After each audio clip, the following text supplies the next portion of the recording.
was the spring of my sophomore year when our class went on a field trip to an old mansion just outside of town.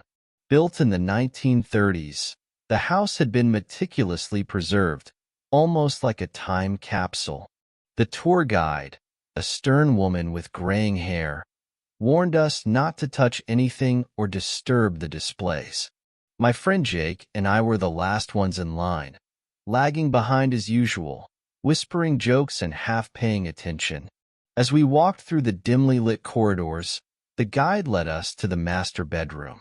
The room was filled with antique furniture, a grand four-poster bed, a dusty vanity, and a large, ornate mirror that took up nearly an entire wall. The guide's voice droned on about the history of the house, but I was more interested in the creaks and groans of the old floorboards beneath our feet. One by one, our classmates filed out of the room, heading to the next part of the tour. Jake and I were about to follow when something stopped us, a faint, almost ghostly melody. We exchanged glances, both of us frozen in place. "You hear that, right?" Jake whispered, his voice barely audible. I nodded, my heart starting to race. The music was coming from an old-fashioned radio on the vanity, a piece of furniture that looked like it hadn't been touched in decades. The song was unfamiliar, a slow, haunting tune that seemed out of place in the middle of the day. "Was that on before?" Jake asked, his brow furrowed. "I don't think so," I replied, trying to keep my voice steady. We stood there for a moment, the eerie melody filling the room. It was almost hypnotic, luring us closer to the radio. But something else caught my eye, a flicker of movement in the mirror across the room. I turned toward it, and my breath caught in my throat. The mirror's surface was fogged over, like someone had just breathed on it. The strange thing was, the room wasn't cold enough to cause such condensation. I stared at it, feeling a growing sense of unease. Without thinking, I reached out and wiped my hand across the glass. For a brief moment, I could see my reflection clearly, but then the fog started to form again, right where I had just wiped it clean. It was as if something unseen was standing right behind me, breathing softly against the glass. A cold shiver ran down my spine, and I felt the hairs on the back of my neck rise. I took a step back, eyes wide, unable to shake the feeling that we weren't alone in that room. Suddenly, the radio cut off, leaving the room in an eerie silence. The sudden absence of the music only intensified the creeping fear that had settled in my chest. "Let's get out of here," I muttered, grabbing Jake's arm. We hurried out of the room, our hearts pounding, leaving the strange, fogged mirror behind. As we rejoined the group, some of our classmates shot us annoyed looks for causing a disturbance, but I didn't care. I just wanted to be as far away from that house as possible. Later that night, I found out that the radio in that bedroom had been broken for years. It wasn't supposed to work at all. The thought of it playing on its own, combined with the inexplicable fog on the mirror, sent a chill down my spine that I couldn't shake. I never wanted to set foot in an old house again.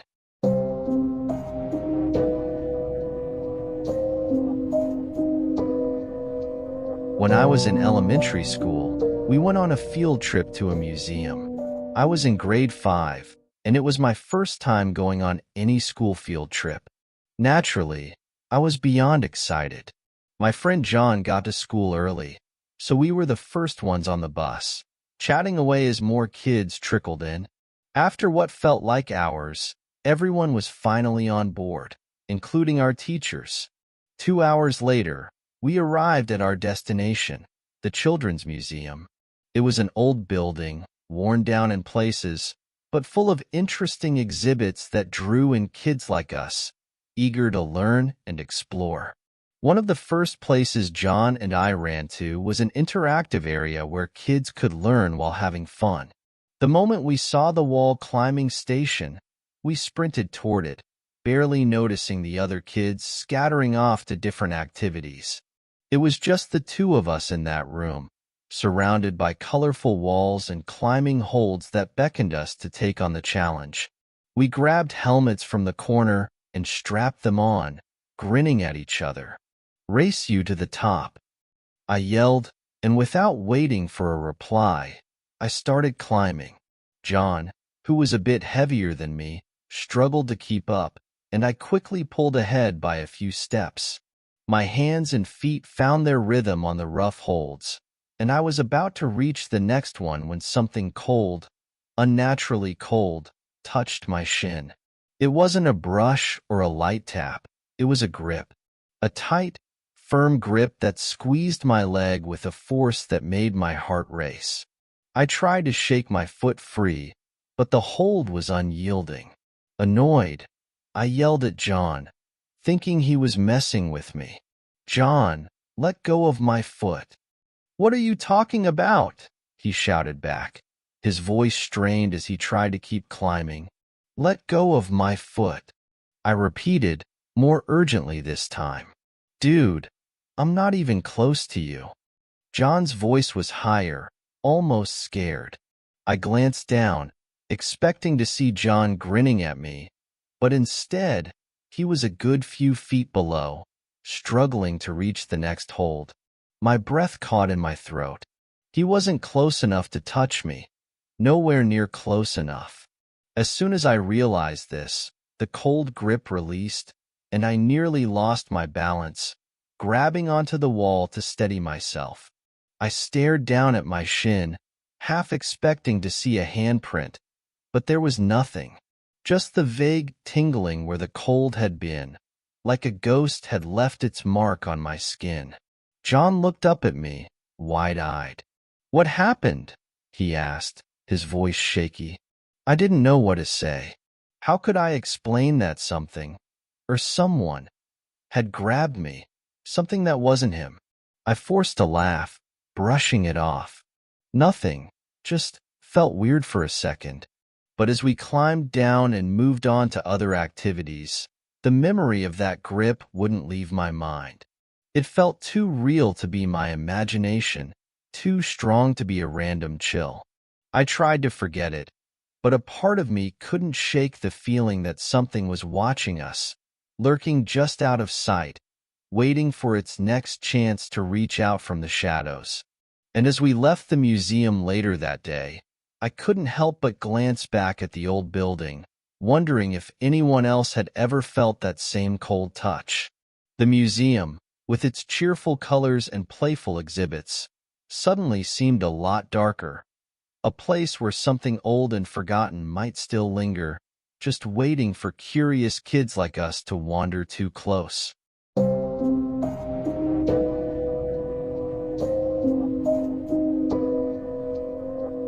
It was already 4 p.m. when we reached the amusement park, the last stop on our field trip.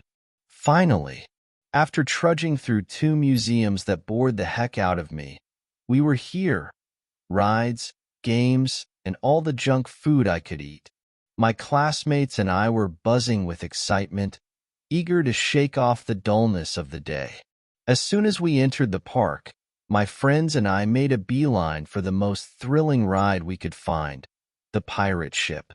You know, the one that swings back and forth, getting higher and higher until you feel like you might fly out of your seat.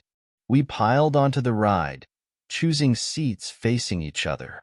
I ended up on the side that would rise first, so I get the best view of my friends' terrified faces. Perfect. The ride started slow, a gentle sway that quickly turned into an adrenaline-pumping arc. As the ship swung higher, I couldn't help but laugh at the expressions of my friends. They were screaming their heads off, their faces twisted in pure terror, and I loved every second of it. Their fear made it all the more exhilarating for me. But then, something caught my eye. In the back row, just behind my friends, there was a girl I hadn't noticed before. She looked different. While everyone else clung to their seats or screamed at the top of their lungs, She just sat there, completely calm, almost bored. It was like she did this every day, just casually riding the swings of terror without a care in the world. I tried to shake it off. Maybe she was just braver than the rest of us. But as the ride continued, the weird feeling gnawed at me. The ship reached its peak, hanging there for a moment before crashing back down, and still, the girl didn't flinch. She didn't scream, didn't even smile. She just sat there, staring ahead as if she wasn't part of the chaos around her. Finally, the ride began to slow down, the violent swings turning into a gentle rock. My friends, faces flushed with relief, began to laugh off their fear, but I couldn't join in. My eyes were glued to the back seat. The girl was gone. She hadn't screamed, hadn't jumped, hadn't done anything to draw attention. One second she was there, the next she was gone. I looked around frantically. There was no way she could have gotten off the ride while it was still moving. No way she could have disappeared like that.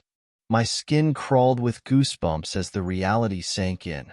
What I'd seen, or thought I'd seen, wasn't normal. My friends were too caught up in their post-ride chatter to notice anything off, but I couldn't shake the feeling that something was seriously wrong.